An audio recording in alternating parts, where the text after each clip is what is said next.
So, as you guys have read from the title, that happened and I'm here to tell you about it. This is really scary for me to do because I already feel like such a big dum-dum over it. So I'm hoping that you guys won't judge me for this, but I'm also wanting to do my part and spread awareness for this. I thought that this would be a good video to make just so that awareness would be spread and that you guys would know just another trick that scammers use to steal your money. So about a month ago, I made a really big purchase, probably the biggest one I've made in years for an event for my family and I. That's not the scam. Like, I actually did that and they paid me back, but I'm the one who bought it. And the only reason I mention that is because that's like the only reason that I answered this call in the first place. So I'm usually really good about scams, I'm like, oh yeah, that's a scammer, I'm not gonna answer, etc. But this person was calling a lot, and I usually don't answer the phone to like numbers I don't know. This person was calling a lot, so I finally picked up. And another thing that I do is whenever I answer the number and I don't recognize it, I won't say anything. So I just, like, it might be a robot or something. So I answer and I say nothing. And then the scammer goes, Michelle. And I'm like, oh shoot, they know me. Oh shoot, I'm so sorry. Yeah, it's me. He said, hi, it's Adam from your bank. And I said, oh, well, hi, Adam from my bank. To what do I owe the honor of this call? And he says, well, there's some suspicious activity. Are you familiar with an iPhone in Florida? And I say, oh no, suspicious activity. Oh goodness, no. So I Google online, does my bank call me about suspicious activity? And Google said yes. And then I also checked the number that he was calling from, and it was my bank's number. So I was like, okay, well, it has to be legit, right? Like, there's no way that a scammer could be calling from my bank's actual number. I thought that this was about the purchase that I made the day before for the event that my family and I were going to. So I was like, is this about the thing from yesterday? Is that related at all? Because that was me. And he had like no idea what I was talking about. So I know, big dumb giggles move. I should have known right there that was a red flag. There was nothing involving like Walmart or credit cards. And also this person, Adam, he didn't sound like your stereotypical scammer. I know that a lot of the scam call centers or people are from India. And I also feel really bad for like the whole of India being kind of brought down from these scammers. Like, there's so much more to them. And honestly, they're kind of like sabotaging themselves in a way, like their stereotypes, which is very, very sad. But so this man did not sound Indian. He didn't have an accent. He didn't have a generic voice. Like, there was something to his voice, but he didn't have an accent, and he spoke perfect English. So that's just another thing to make you guys aware of. They don't all come from India. And that's what I can say about this person. So guys, it got so stupid. At some point, he was like, okay, delete your banking app on your phone. And I was thinking like delete it, uninstall it. And he was like, you don't have to uninstall, just delete it. It's an update. And so like the whole time I thought that things were really sus and really interesting.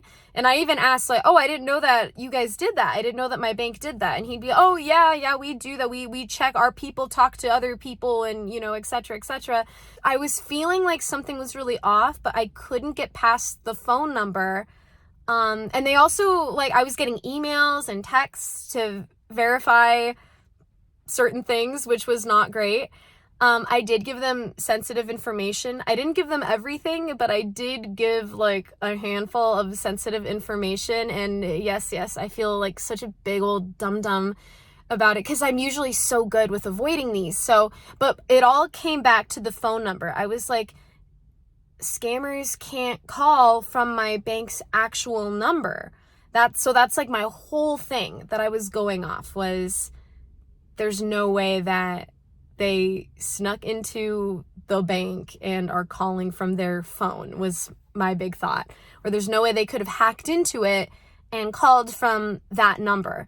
So that was my whole basis for everything. And then on top of that, you know, in hindsight, this is obviously very stupid, but I was like getting the emails and the texts. So I was like, okay, yeah, they have, this is a little weird, but like they have to be from my bank. So yeah, anyways, this call lasted for hours. It was so dumb looking back on it. It lasted for hours. It started in the morning, up until afternoon when I had to go to my day job. So like, it was really bad, and I gave them a lot of information. This is important to mention. So, you know, of course, Adam said, oh, this is a monitored call, so you can't give me any sensitive information over the phone.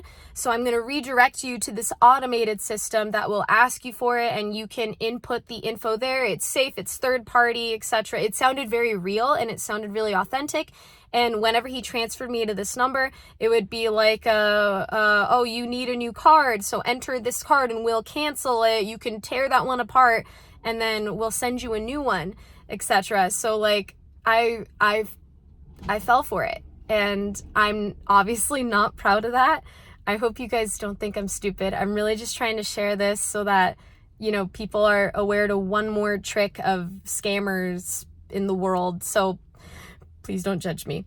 But anyways, so it sounded very real. It sounded legit. And then every time I got transferred to one of those automated things, they would send me back to the same caller, Adam. So, okay. So that happened. Obviously I didn't tear up my card because I was like, well, I'm going to hold on to this until I get my new one, you know, etc. Like because they said you could destroy it. And I was like, I don't remember that. I'm going to hold on to this. So like, you could see that a lot of moments in this whole thing, I was like, this is weird. This feels wrong and something is off. I should have listened to that. And yeah. So anyways, this is my favorite part of the story. So this was going on for hours. Like I mentioned, I was so emotionally fatigued. I was so drained. I was like, I just want this to be over. And I keep him on the phone up until I park at my day job. So I'm about to go in. The time comes for the call to end, and I say, thank you so much for being patient with me. I'm sorry I've been snippy. I know you're just trying to help and you're just doing your job. God bless you. And then I don't know why I say this next part. This is like a total God thing, but I say it. I say, and you know what? Even if you're a fraud and this turns out to be some big elaborate scam, still God bless you. And the dude hesitates and then very, very sheepishly just says, thank you. and I thought nothing of it at the time, of course. And then as soon as I hung up and like took my first step inside of the building where I work at, I immediately felt like something was wrong. I checked everything and they stole money from me, which was not a very great feeling. I felt very violated. I still do, because it was like a month ago. It wasn't my favorite feeling. I did everything that I could to fix it. I called the right people. I called my bank, you know, I called a credit bureau. Stuff was and is being investigated, which is really, really nice. I hope I can get money back. To be honest, I didn't really have like a whole lot for them to steal from anyways. So I'm just hoping and praying to God that I wasn't even worth the trouble of this. And they're like, maybe we shouldn't sell her information because we've literally dried up this well. That's what I'm hoping for. I hope that they just kind of give up on me, because I am obviously a very frivolous spender. You know, as far as they know. Yeah. So that happened. I'm not proud of it. I'm glad that there's a silver lining in it, in that I really meant what I said about telling him, God bless you, even if you turn out to be a scam and this whole thing is just some plot to steal my money. Because you never know. I know that everyone, you know, people are always like, they're never going to change. They're never going to change. Okay, you don't know that, and I don't know this, but you never know if me saying that, or, you know, a bunch of other people saying something, is like one more guilt trip that is gonna like urge them closer and closer to the point of them being like, I can't do this anymore. You never know. And ever since that fateful phone call with Adam. I've been praying for him that he'll get to just leave this awful job that he's found himself mixed up in.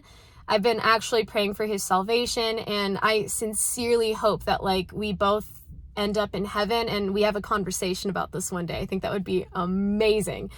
That said, I do also hope that he and whoever else he works with get caught, and hopefully like all the money gets restored to whoever it came from, and you know that their information will be like saved and redeemed somehow. Because of this, I've become really obsessed with scam baiting YouTubers like Scammer Payback, Scambaiter, and Jim Browning. It's brought me a great sense of relief and even joy, and also a little bit more smarts and tips and wisdom on everything in that whole world.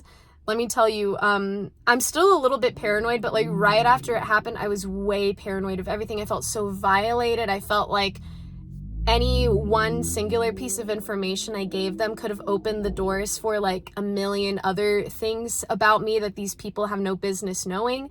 So I felt very violated, and I felt really paranoid, and like I couldn't go anywhere without like people watching me. It's definitely not a great experience in that way, but then at the end of the day, I'm also really grateful that it's just money.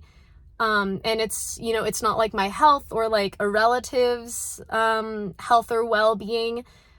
It sucks, certainly. We need money to survive, but I'm glad that at the end of the day, it's not anything that I'm taking with me to heaven. So I'm trying to like, you know, count my blessings, and I'm really grateful for that. I have some tips really quick. What this situation has taught me is that if my bank calls me saying, hey, there's suspicious activity, I'm going to be like, oh, hey, I'm in the middle of something. I'll call you back later. That shouldn't be a problem, should it? And if it's really not a problem, if it's really your bank, they'll be like, oh yeah, no problem. You know, just call the bank's number.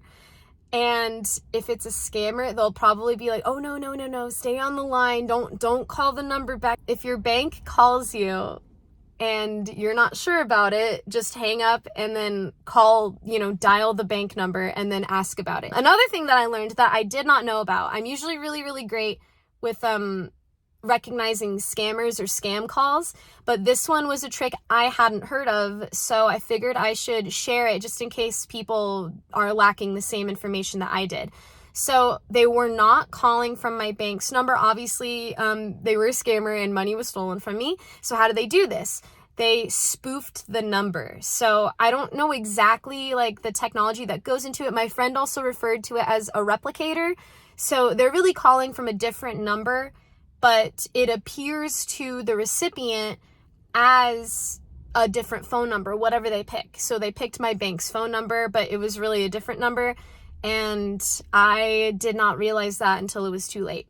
So sometimes you can't even, like, I know that you can't trust caller ID, and sometimes you can't even trust the number because it just might be spoofed. So hang up and then call your bank after you hang up on the other one, and then ask if it's really true. And then my second tip is, I learned this in hindsight.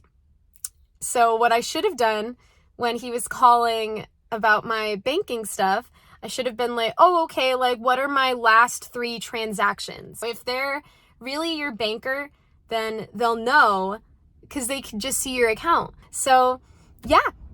Thank you guys for hopefully not judging me, and I hope that this was educational. And Adam, if you are watching, Adam, you know, I'm not happy with what you did, but no hard feelings. I meant it when I said, God bless you. You too are a child of God.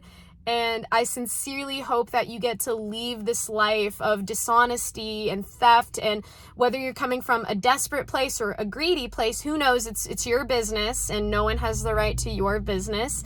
I am still praying for you, and that maybe you will come to know the Lord one day, and we'll get to have a great conversation about it one day. So yeah, thanks for watching my video, Adam. Hopefully you're seeing this too, and thanks you to everybody else who's watching this. And I hope that you guys have a great day, and make yourselves aware. Please don't get scammed. Bye-bye, guys. Have a great day. See you in the next video.